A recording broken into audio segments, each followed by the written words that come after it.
A9 ನ್ಯೂಸ್ಗೆ ಸ್ವಾಗತ. ನಾನು ಅಮೀನ್ ಶೇಖ್.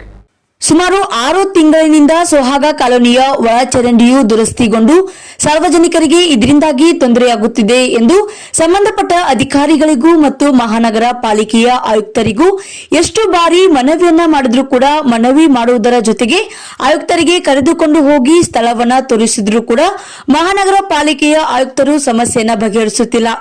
ಆದ ಕಾರಣ ಸ್ಥಳೀಯ ನಿವಾಸಿಗಳ ಜೊತೆ ಸೇರಿ ಜಿಲ್ಲಾಧಿಕಾರಿಗಳ ಕಚೇರಿಗೆ ಮನವಿಯನ್ನ ಮಾಡಲಾಯಿತು.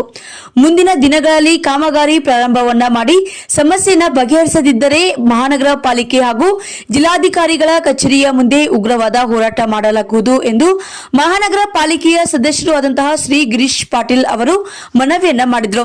ಈ ಸಮಯದಲ್ಲಿ ಬಡಾವಣೆ ಹಿರಿಯರು ಆದಂತಹ ಖಾಜಾ ಸಾಬ್ ಮತ್ತು ಮುಕ್ತುಮ್ ಸಾಬ್ ಇನ್ನಿತರರು ಈ ಸಂದರ್ಭದಲ್ಲಿ ಭಾಗಿಯಾಗಿದ್ರು.